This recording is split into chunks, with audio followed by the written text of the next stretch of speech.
Hi, my presentation is the innovation behind the planning. It's an interview with financial planner Bob Valente.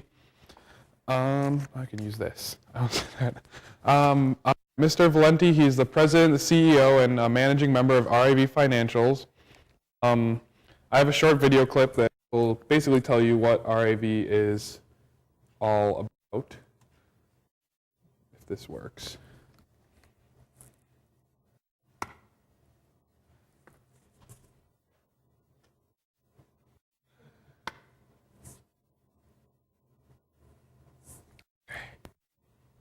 Good. I thought I was going to throw a fit first.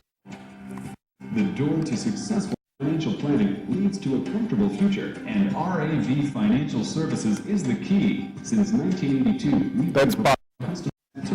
Yeah. For our clients through a variety of options. We build relationships with clients, sometimes even creating multi-generational financial plans for entire families. In addition to our in-house investment management, we also administer an entire range of supporting services, including estate planning, retirement planning, cash flow management, insurance, risk management, and even education and tax planning. With a well-rounded team of experts, all helping you work toward the lifestyle you desire. It's no wonder now as one of the area's top 25 money managers.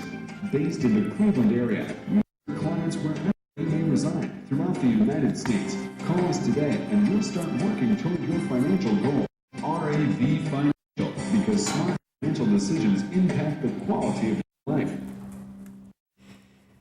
All right. So that's that. That gives you a little look at what his business is. He's a financial planner. So basically he manages people's money and helps them make life decisions about what they want to do farther in their life. Here's a couple other things that he did. Received his CFP designation from the College for Financial Planning in 1981. And later, more recently in 2008, he got the Lifetime Achievement Award from the Financial Planning Association. So I was kind of happy about that. Also, how I got to meet him was he is my dad's boss. So he's a very friendly person and was really eager to get to talk to me. Over the course of the interview, it seemed like there were three major points that came up. Change, teamwork, and the customer. And I thought this was kind of cool because these seemed like three really major points that came up in the books that we were reading too, between IDEO and the art of innovation. So now I'm going to go through and talk about how each of these kind of applied to RAV and how he talked about them and how they kind of apply to the books as well.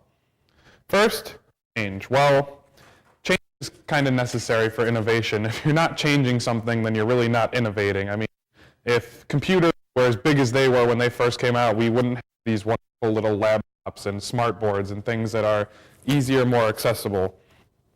One thing about change is that people tend to not like change that much, and that's something that they have to go through in RAV, is that although it's necessary, whenever change seems to come around, people seem to get all freaked out. Oh my gosh, the world's ending, everything's changing, I can't deal with it anymore. No, because that's not true. Change is innovation, it's necessary. So how do you deal with this? How do they deal with this at RAV? I asked Bob about this, and he said that at RAV, they want to try to find something consistent to hold on. So the easy thing, the thing that they do, is they focus on service.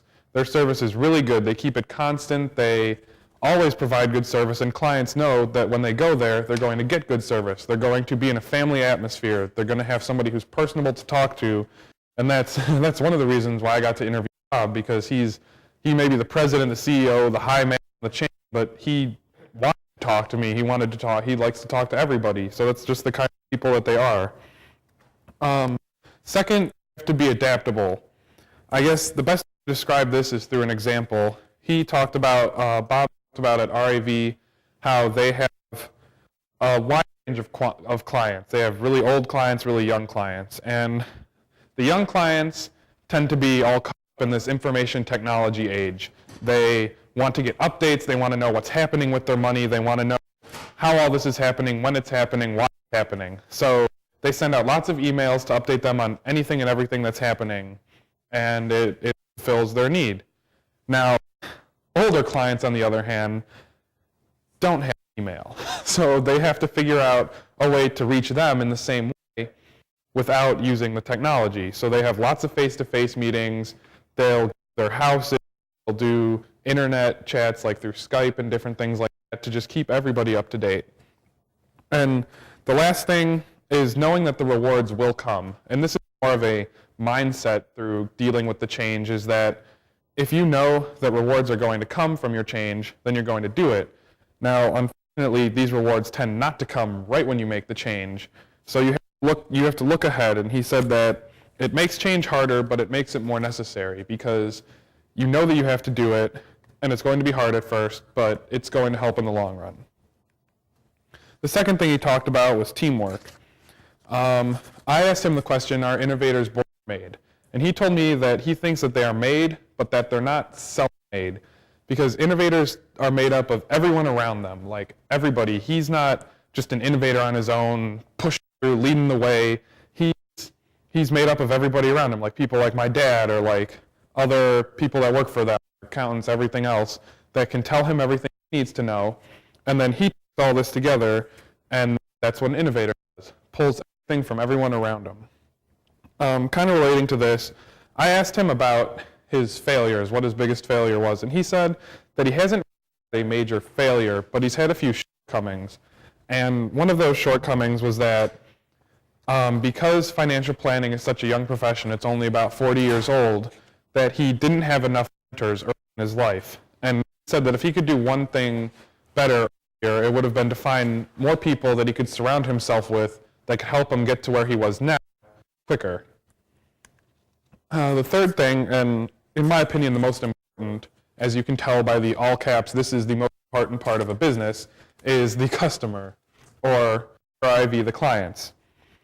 I think one of my favorite quotes that Bob gave me through the whole interview was that business is secondary to the relationship.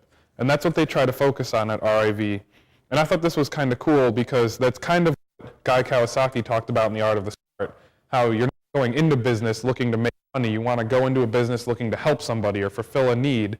And that's what they try to do. They try to build this relationship with their clients so that they can help them with their life. Because financial planning is life planning. It's not just, oh, let me take your money to do your taxes for you. No, RIV doesn't even hold their money. It's actually a third party does that. Their goal is to sit down and plan out, all right, how are we for college? How are we going to get your through school? That deal. So it's really important to have an intimate relationship with your clients, because if you don't, then you can't plan out their life.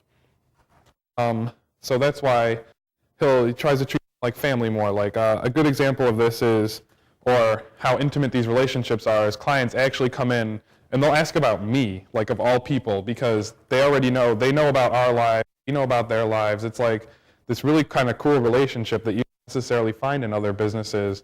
So I thought that was kind of cool. All right, now looking back on those key points, we're going to look back at them innovated kind of. First, you got change. Change is the definition of innovation. Like I said, if you aren't changing, then you're not innovating. Innovation is change. Second, teamwork. What makes the innovator? You can't be an innovator on your own. You have to do it with everybody around you, and that's how innovation is made. And third, the customer. Well, the customer is business. It's like he said, business is secondary to the relationship.